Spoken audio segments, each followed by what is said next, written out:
A monumental series win for Bangladesh. এক match হাতে রেখেই সিরিজ জয় বাংলাদেশের, এদের হারালো 27 রানে। এ তো দেখি উইকেটের বৃষ্টি। তাসকিন শেখ মেহেদীদের বলে ওয়েস্ট ইন্ডিজ খেলো নাকানি চুবানি। সেন্ট ভিনসেন্টে শামীমের হার না মানা 17 বলে 35 রান। জাকেরের দাঁতে দাঁত চেপে লড়াইয়ের আহ্বান। সবকিছু মিলিয়ে দ্বিতীয় টি-20তেও বাংলাদেশের জয়গান। এক ম্যাচ হাতে রেখেই ওয়েস্ট ইন্ডিজের বিপক্ষে টি-20 সিরিজ জয়ী বাংলাদেশ। আর্নস ভেলে লাল সবুজরা ছড়ালো 27 রানে জয়ের রেশ। যদিও এদিন শুরুটা ছিল ভিন্ন। প্রথম ম্যাচের মতো এবারও টাইগাররা টস এনে ব্যাটিংয়ে। শুরু থেকেই একের পর এক ভুলের ছড়াছড়ি। দ্বিতীয় ওভারেই ক্যাচ তুলে লিটন জাগান ভীতি, কিন্তু আকিল হোসেনের ব্যর্থতায় সে দফায় বেঁচে যান টাইগার কাপ্তান। তবে ব্যর্থতাই যেন লিটনের ভাগ্য। তৃতীয় ওভারে স্টাম্পিং এর ফাঁদে তাকে পড়তে হলো। লিটনের নামের পাশ বেশি সুযোগ পেয়েও মেহেদী মিরাজের ব্যাটে আক্ষেপ। দুইবার লাইফ পেয়েও হন 26 রানে চেকমেট। রানের গতি বাড়াতে 6 নম্বরে রিশাদকে নামানো হলেও তা কাজে দেয়নি। 5 রানে রিশাদ আর 11 রানে শেখ মেহেদীকে ফেরান গুডাকেশ মতি। ওই ওভারের পঞ্চম বলে আন্দ্রে ফ্লেচারও ছন্ন ছাড়া। তাসকিনের বলে আউট হবার আগে খুলতে পারেননি রানের খাতা। তাসকিনের পর এবার দৃশ্যপটে শেখ মেহেদী। জনসন পুরানদের কাছে দুর্বোধ্য ওর ডেলিভারি। 14 রানে জনসন চার্লসকে টিমের কাছে।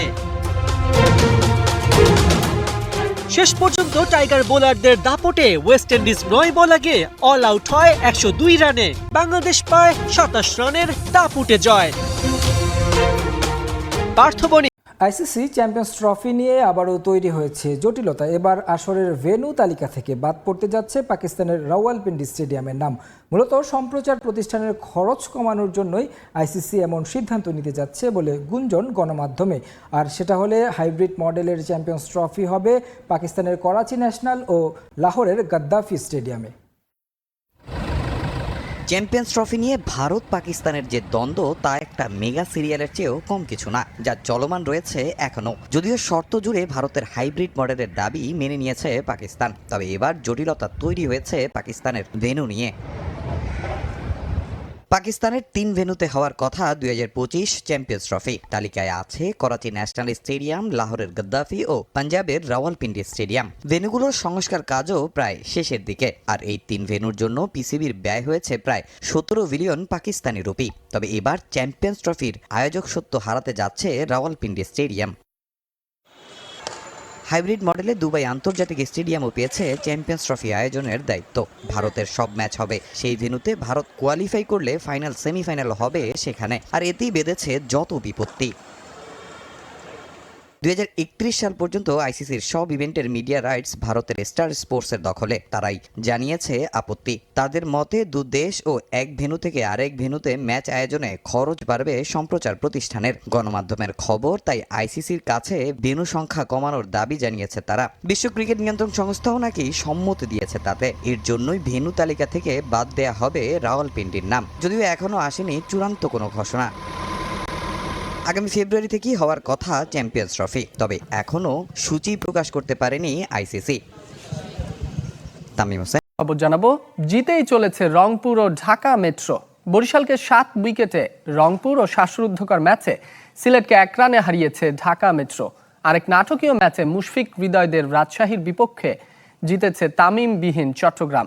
দিনের অপর ম্যাচে এনামুল বিজয়ের সেঞ্চুরিতে ঢাকা বিভাগকে 21 রানে হারিয়েছে খুলনা। শেষ ওভারে 24 রানের টার্গেট। প্রথম 5 বলে 3-6 আর 2 ডাবলসে 20 রান নিয়ে অসম্ভবকে প্রায় সম্ভব করে তুলেছিলেন মাহফিজুর রহমান রাব্বি, কিন্তু হলো না।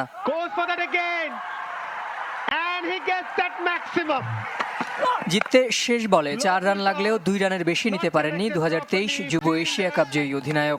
হতাশার প্রতিচ্ছবি হয়ে মাঠে বসে পড়লেন রাব্বি। সান্ত্বনা পেলেন প্রতিপক্ষ ক্রিকেটারদেরও। 3-4 আর 7-6 সাজানো 39 বলে 82 রানের বিধ্বংসী ইনিংস তার। ঢাকা মেট্রোর টানা 5ম জয়ের নায়ক আবু হায়দার রনি। বল হাতে 2 উইকেট নেয়ার আগে ব্যাট হাতে খেলেছেন 23 বলে 47 রানের অপরাজিত ক্যামিও। পাশের মাঠে হয়েছে শ্বাসরুদ্ধকর লড়াই, যেখানে বল হাতে হিরো নাইম হাসান। শেষ ওভারে রাজশাহীর 13 রানের টার্গেটে মাত্র 8 রান দিয়েছেন চট্টগ্রাম স্পিনার, নিয়েছেন 2 উইকেট। বৃথা গেছে টুর্নামেন্টের প্রথম ম্যাচে খেলতে নামা তাওহিদ হৃদয়ের 69 ও মুশফিকুর রহিমের 46 রানের ইনিংস। সিলেটে এদিন সকালটা নিজের করে নিয়েছেন এনামুল হক বিজয়। বিজয় দিবসে জন্ম নেয়া খুলনা ওপেনার 11 বছর পর স্বীকৃত টি-20তে পেয়েছেন দ্বিতীয় সেঞ্চুরি। প্রথমটার মতো দ্বিতীয়টাও সেই বিজয়ের মাসে। ব্যালন ডিওরের দুঃখ ঘুচিয়ে ফিফা দ্য বেস্টের মুকুট পড়লেন ভিনিসিয়াস জুনিয়র। গত মৌসুমে রিয়াল মাদ্রিদকে লা লিগা ও চ্যাম্পিয়ন্স লিগ জেতাতে অসাধারণ ভূমিকা রাখায় বর্ষসেরার পুরস্কার জিতলেন তিনি। গত মৌসুমে রিয়ালের হয়ে 39 ম্যাচ খেলে 24 গোল করার পাশাপাশি সতীর্থদের দিয়ে 11টি গোল করিয়েছেন ভিনিসিয়াস। 2007 সালে কাকার পর এই পুরস্কার পাওয়া প্রথম ব্রাজিলিয়ান তিনি। ফিফা বর্ষসেরা গোলের পুরস্কার জিতেছেন ম্যানচেস্টার ইউনাইটেডের Argentine forward Alejandro Garnacho. Overhead কিকে গোলটি তিনি করেছিলেন ইউনাইটেডের জার্সিতে। তবে সবকিছুর জন্য সতীর্থদের ধন্যবাদ জানিয়েছেন পুস্কাস অ্যাওয়ার্ড পাওয়া গার্নাচো। ছেলেদের বর্ষসেরা গোলের জন্য যেমন পুস্কাস অ্যাওয়ার্ড, এবার থেকে মেয়েদের সেরা গোলের জন্য চালু করা হয়েছে মার্তা অ্যাওয়ার্ড। অবিশ্বাস্যভাবে নিজের নামে প্রচলন হওয়া প্রথম পুরস্কারটি জিতেছেন মার্তা নিজেই। টানা দ্বিতীয়বারের মতো ফিফা দ্য বেস্ট পুরস্কার জিতেছেন স্পেনের নারী ফুটবলার আইতানা বোনমাতি।